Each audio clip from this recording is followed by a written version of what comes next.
আবাস প্রকল্পে কোটি টাকার দুর্নীতির অভিযোগ, তদন্তের দাবি ফলতার বিধায়কের।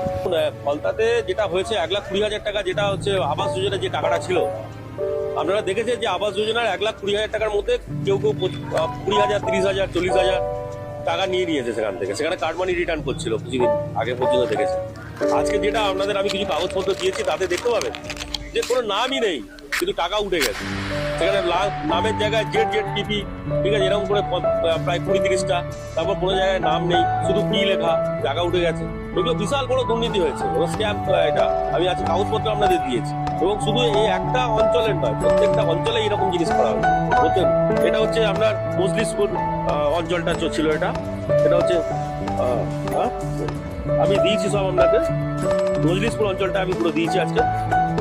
এবং এইসব অঞ্চলটা দেবীপুর, জালবাড়ি, দেবীপুর এবং বিভিন্ন অঞ্চলে এগুলো যেগুলো আছে, প্রত্যেকটা অঞ্চলে প্রায় 50-60টা করে বাড়ি এমন লোকের কোনো নাম নেই। আবাস প্রকল্পে কোটি টাকার দুর্নীতির অভিযোগ তুলে তদন্তের দাবি জানালেন ফলতার বিধায়ক দেবাংশু পান্ডা।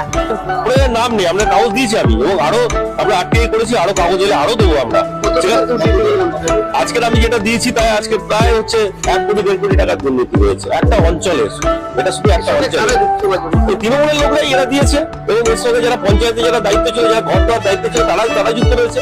সব টাকা জেলে ঢোকানো উচিত, একদম যা করে চায় এরা তার দিয়ে চলতে পারবে। সব মদতেই সব জিনিসপত্র হয়েছে, যার কারণে তো এত লবচ্চবড়ি, এত কিছু চলছে। ফিল্মের টাকা খাটাচ্ছে, কোথা থেকে টাকা পাচ্ছে? এই যে গরিব মানুষের টাকাগুলোই তো করেছে।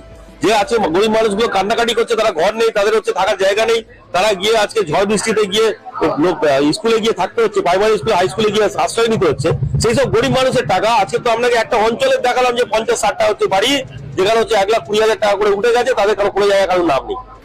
তার অভিযোগ, দেবীপুর গ্রাম পঞ্চায়েতের মজলিশপুর এলাকার আবাস প্রকল্পের উপভোক্তাদের তালিকায় একাধিক অসঙ্গতি ধরা পড়েছে।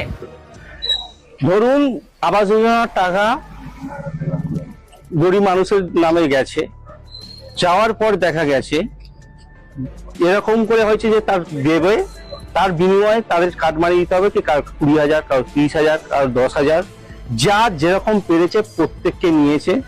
এরকম শুধুমাত্র আমাদের গ্রাম নয়, আশেপাশে যত গ্রাম আছে প্রত্যেকটা গ্রামে এই কার্ড মানির টাকাটা সব ভাগ হয়েছে।